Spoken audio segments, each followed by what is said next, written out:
반갑습니다. 오늘은 평화를 염원하는 말씀을 몇 말씀 드리도록 하겠습니다. 오늘은 구인 선정들께서 창생을 구원하려는 간절한 기도로 백지혈연의 거룩한 성사를 낮추신 참으로 성스럽고 기쁜 날입니다. 법인 기도는 창생을 구원하려는 기도요, 세계 평화를 염원하였던 기도였던 것입니다. 대종사님께서는 원기 4년 8월 21일에 생사를 초월한 구인단원의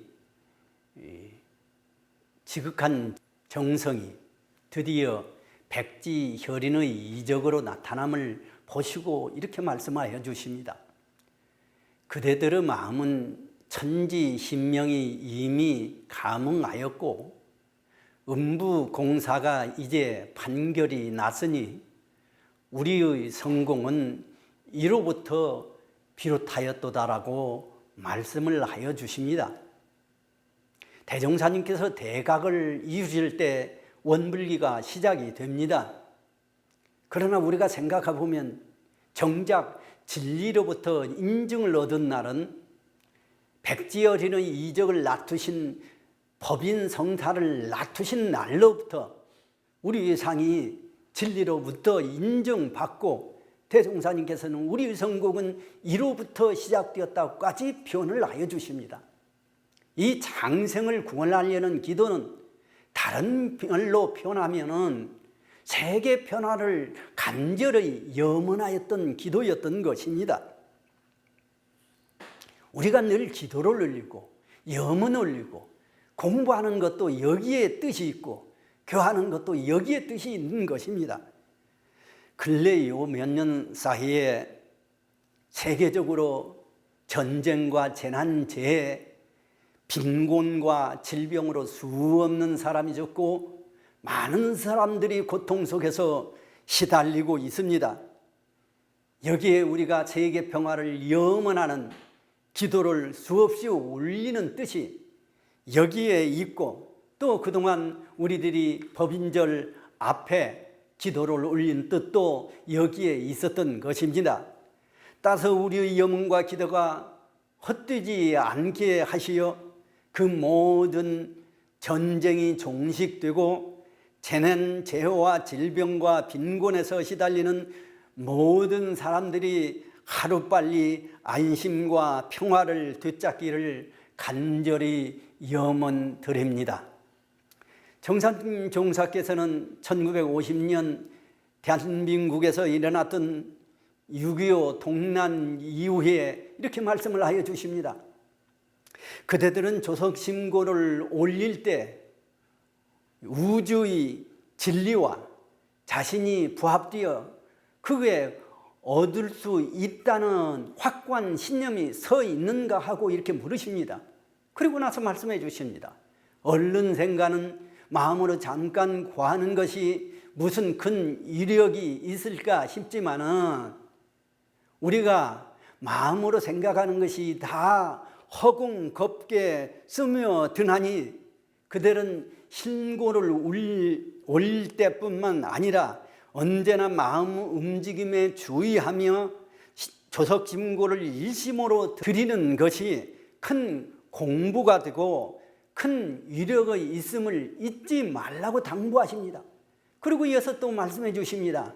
우리가 6.25 동란을 무사히 넘긴 것은 우리 대중이 일심으로 신고를 올린 위력에도 크게 힘입은 나니 우리가 낯없는 마음으로 남을 위하고 상없는 마음으로 공부를 하면 교단과 나라와 세계가 큰 위력을 얻을 수 있다고까지 말씀을 하여 주십니다. 한국 전쟁 당시 원불교 총부에 북한군 1소대가 들어와서 주재하고 있었다고 합니다. 그때 제자들이 정산종사께 어디로 피난을 가야 되지 않겠습니까? 하고 여쭈었다고 합니다. 그때 정산종사께서 그대들은 피난 갈 곳 있으면 가도록 하거라. 그리고 나는 총부에 주재해 있도록 하겠다 하고 하시면서 총부를 주재하고 계셨습니다. 그런데 북한군이 정부에 주재하고 있었기 때문에 유엔군 100일을 모는 그 조종사들이 총부도 여러 번 복격하려고 총부 상공을 배회하였다고 합니다.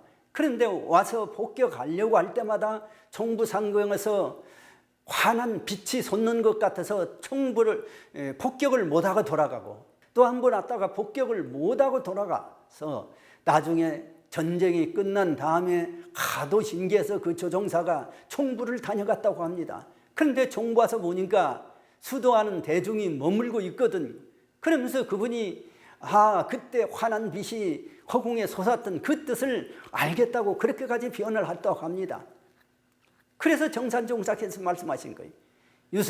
우리가 6.25 동란을 무사히 넘긴 것은 우리가 일심으로 저속으로 신고 올린 그 공이 크다는 말씀을 하셨던 것입니다. 그러니 우리는 장성을 구애하는 기도와 세계 평화를 염원하는 기도를 끊임없이 올리고 끊임없이 이어가야 할 것입니다. 두 번째는 세계 평화의 염원은 개인의 심전 개발로부터 시작됨을 알아야 할 것입니다.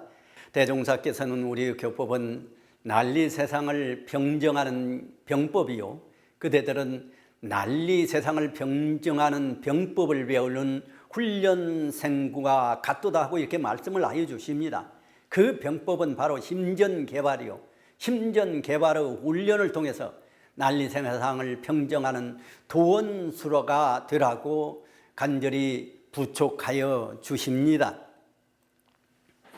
평화란 한 사람 한 사람의 화한 기운으로부터 옴을 우리는 알아야 합니다.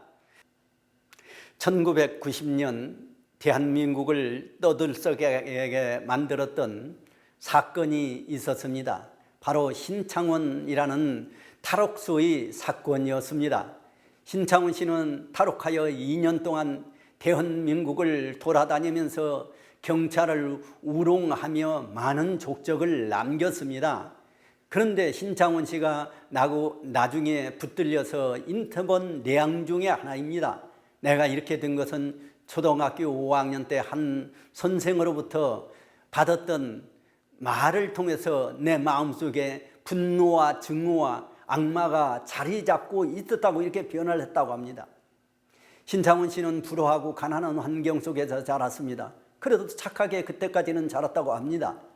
그런데 초등학교 5학년 때 돈이 없어서 학교를 갔는데 학교의 선생님이 돈을 안 가져오면서 뭐하러 학교에 왔느냐, 빨리 꺼져라고 이렇게 말을 하셨다고 합니다.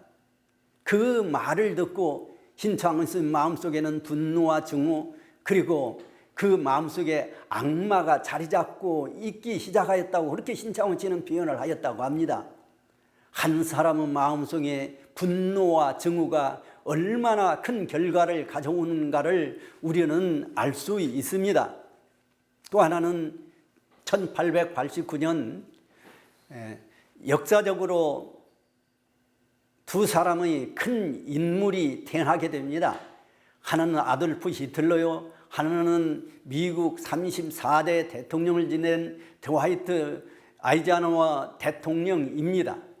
아돌프는 어렸을 때 불우한 환경에서 자라고, 그리고 폭력적인 아버지 밑에서 자라면서 증오와 분노가 자리 잡고, 그래서 결국은 2차 세계 대전을 일으키는 장본인이 되고 나중에 많은 사람을 죽이게 되고, 그리고 결국에는 56세에 대피소에서 자살을 하게 됩니다. 아이젠하워 대통령은 화해로운 가정에서 태어나고 자라고, 그리고 화기로운 마음으로, 평안한 마음으로 자라게 되었습니다.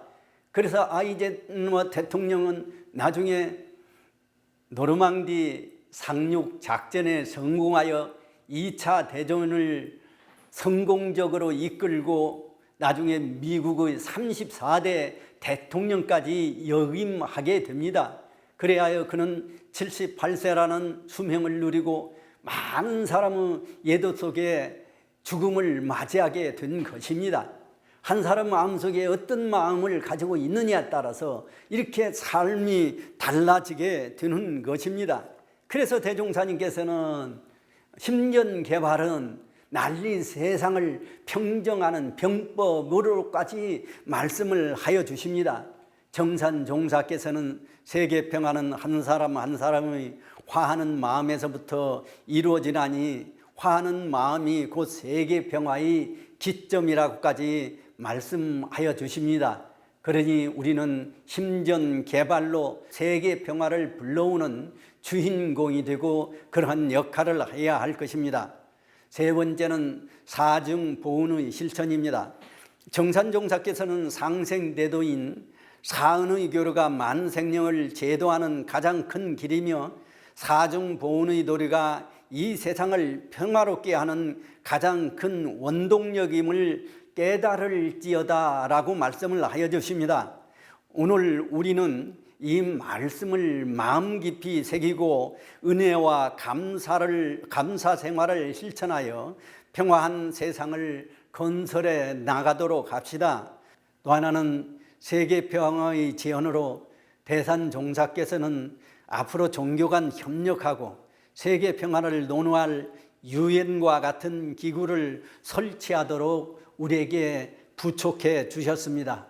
오늘 법인절을 맞이하여 이러한 뜻을 마음 깊이 새겨보고 평화를 위한 기도와 심전개발과 사안보훈실천, 종교 간 협력 등을 통하여 나로부터 먼저 평화의 주체다고 평화를 실천하는 주인공이 되시기를 간절히 염원 드리는 말씀으로 오늘 마무리하도록 하겠습니다. 대단히 감사합니다.